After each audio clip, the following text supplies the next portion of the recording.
Hello दोस्तों, मेरे YouTube channel Hindi पाठशाला में आप सभी का स्वागत है। आज के वीडियो में हम कक्षा 8वीं के हिंदी पाठ्य पुस्तक छत्तीसगढ़ भारती के पाठ 16 बरसात के पानी ले भू जल संग्रहण नामक पाठ का प्रश्न अभ्यास करेंगे। पूरा प्रश्नोत्तर जानने के लिए आप वीडियो को पूरा देखना और जो मेरे चैनल में नए हैं वे मेरे चैनल हिंदी पाठशाला को सब्सक्राइब भी कर देंगे। तो आइए दोस्तों, प्रश्न अभ्यास शुरू करते हैं।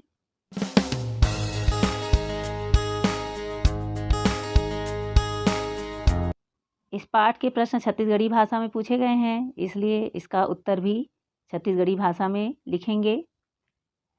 पाठ का पहला प्रश्न है, भूजल काला कथें। आपने पाठ में पढ़ा है। उत्तर इस प्रकार से लिख सकते हैं। बरसात के जौन पानी है जमीन के खाल्हे चट्टान में सोख के जमा हो जाते, वही पानी ला भूजल कथें।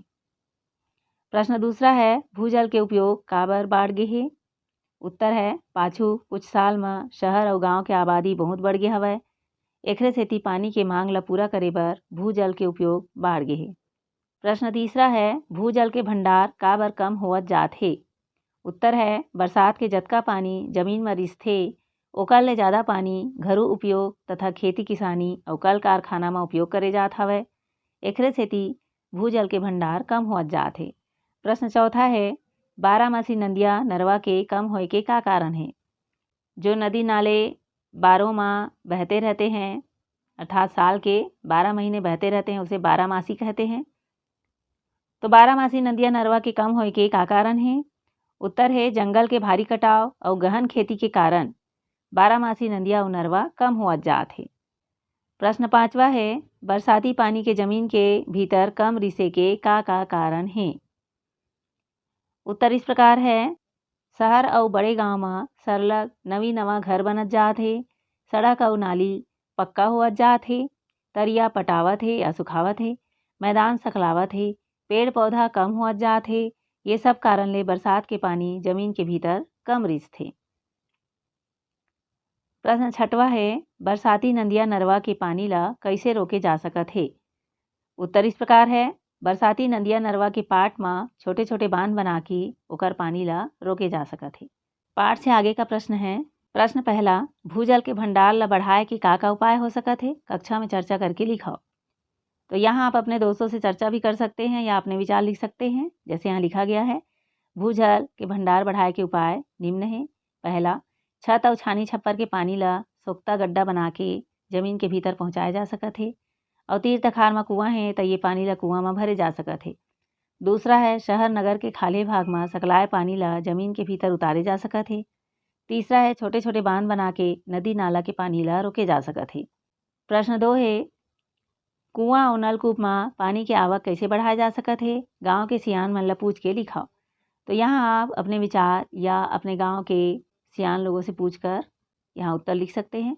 नदिया नरवा के पार में बांध बना के ओकर फोकट बहावत पानी ला रोके जा सकत है, एखर ले कुआं और नलकूप में पानी की आवक बढ़ी। प्रश्न 3 है, भूजल के संग्रहण काबर जरूरी है, सोच के लिखाओ। अगर जल के संग्रहण नहीं करही तो का हो जाही, विचारो। यहाँ उत्तर आप इस प्रकार से लिख सकते हैं। भूजल संग्रहण एखर सेती जरूरी है कि पानी के बिना काखरो काम नहीं चल सके। जले छे तब बिजली उत्पादन, खेती किसानी, कल कारखाना के काम चलथे। एकरे सेती कहे गे हे कि जल है तो जीवन है। हमार देश की जनसंख्या दिन के दिन बढ़त जात हवे और पानी ह तो ओतकेच के ओतके हे, फिर एखर बउरइया दिन के दिन बढ़त जावत हवे। एकरे सेती पानी ह कमती होए ला धर ले हे। भूजल के संग्रहण करके भूजल भंडार ला बढ़ाया जा सकत है। भाषा से पहला प्रश्न है, समास विग्रह करके नाम लिखो। यहाँ कुछ शब्द दिए गए हैं जिसका आपको समास विग्रह करना है और उसका नाम लिखना है। भूजल, कल कारखाना, छप्पर छानी, नदिया नरवा, खेती किसानी, पेड़ पौधा। यहाँ उत्तर इस प्रकार से लिख सकते हैं। भूजल का समास विग्रह है भूका जल और समास है तत्पुरुष समास। कल कारखाना का समास विग्रह कल और कारखाना और समास का नाम है द्वंद्व समास। छप्पर छानी, छप्पर और छानी, छानी छत को कहा जाता है और समास है द्वंद्व समास। नदिया नरवा, नदिया और नरवा इसका समास विग्रह है, नरवा नाला को कहा जाता है और समास है द्वंद्व समास। खेती किसानी, खेती और किसानी, यह द्वंद्व समास का उदाहरण है। कल कारखाना का समास विग्रह है कल और कारखाना और ये द्वंद्व समास का उदाहरण है। पेड़ पौधा, इसका समास विग्रह है पेड़ और पौधा, और ये भी द्वंद्व समास का उदाहरण है। प्रश्न दूसरा है, खाले लिखाए वाक्य मन ले विशेषण विशेष से शब्द छांट के लिखो। क ए ओकर खाले ठोस चट्टान होथे। ख है जंगल के भारी कटाव और गहन खेती के कारण बारामासी नदिया नरवा कम होत जात हे। ग है हमन अपन शहर और बड़े गांव ला देखन त हम पाबोन के उहाँ नवा नवा घर बनत जात हे। घ है शहर और बड़े गांव में कई ठन सुक्खा और बेकार तरिया रहिथे। क नंबर पॉइंट में ठोस चट्टान शब्द लिखा गया है। ठोस विशेषण है और चट्टान विशेष्य है। पर आपको पिछली कक्षा में भी बताया गया था कि विशेषण वह होता है जो विशेष्य की विशेषता बताता है और विशेष्य शब्द वह है जिसकी विशेषता बताई जाती है। तो यहाँ पर ठोस चट्टान में चट्टान की विशेषता बताई जा रही है कि वो ठोस है। ख नंबर पॉइंट में भारी कटाव ये शब्द आया है। तो कटाव है वो कैसा है? भारी है, भारी कटाव है, गहरा कटाव है। गहन खेती, खेती की विशेषता बताई गई है कि वो गहन है। नदिया नरवा, नदिया नरवा की विशेषता बताई गई है कि वो बारहमासी है। ग नंबर पॉइंट देखिए जिसमें लिखा गया है अपन शहर। यहाँ पर पॉइंट में लिखा हुआ है अपन शहर, बड़े गांव। तो इस तरह से आप यहाँ पर उसको विशेषण विशेष में अलग करके लिख सकते हैं। अपन शहर, शहर किसका? अपना है। बड़े गांव, गांव कैसा है? बड़ा है। नवा नवा घर, घर की विशेषता क्या है कि वो नवा नवा नया नया है। तो इस प्रकार से आप अगला पॉइंट का भी विशेषण विशेष से छांट सकते हैं। बड़े गांव, गांव कैसा है? बड़ा है। सूखा और बेकार, तरिया, तरिया की विशेषता बताई गई है कि वो सूखा और बेकार है। तो इस प्रकार से विशेषण और विशेष्य को अलग करके आप लिख सकते हैं। प्रश्न तीसरा है, पाठ में आए अनुनासिक और अनुस्वार वाले शब्द मन ला छांट के लिखो। जिन शब्दों में चंद्र बिंदु इस प्रकार से लगा हो वह अनुनासिक शब्द है, और जिनमें इस प्रकार से अम की मात्रा लगी हो वो अनुस्वार वाले शब्द है। यहाँ उत्तर में लिखा गया है अनुनासिक वाले शब्द हवै, गांव, कुआं, कहूँ, अंगना, पहुँचाए। अनुस्वार वाले शब्द है भंडार, नदिया, संगे संग, ढंग, गंदगी, इकर। तो इस प्रकार से आप भी अनुनासिक और अनुस्वार शब्द छांटकर अपने पाठ में से लिख सकते हैं। प्रश्न चौथा है, खाले लिखाए शब्द मन ला अपन वाक्य में प्रयोग करो। आबादी, बारामासी, संगे संग, तीर्थखा, निस्तार, ये जो शब्द दिए गए हैं उसका वाक्य प्रयोग करके लिखना है। जैसे यहाँ उत्तर में लिखा है आबादी का वाक्य प्रयोग है रायपुर के आबादी बढ़त जात है। बारामासी का वाक्य प्रयोग बारामासी फल कम मिलथे। संगे संग का वाक्य प्रयोग है राम के संगे संग लक्ष्मण घलो वन में चल दिस। तीर्थखार का वाक्य प्रयोग है हमार गांव के तीर्थखार में कोनो दवाखाना नहीं है। निस्तार शब्द का वाक्य प्रयोग है गंदा पानी के निस्तार बर घर के तीर्थखार में सोख्ता गड्ढा बनाना चाहिए। तो इस प्रकार से आप भी लिख सकते हैं। अगला प्रश्न है, पानी है तो जिनगानी है, ये विषय ला लेके 10 वाक्य लिखो। तो आप यहाँ पर 10 वाक्यों में पानी की उपयोगिता या पानी ही जीवन है, जल ही जीवन है, इसके बारे में आप 10 वाक्य लिख सकते हैं।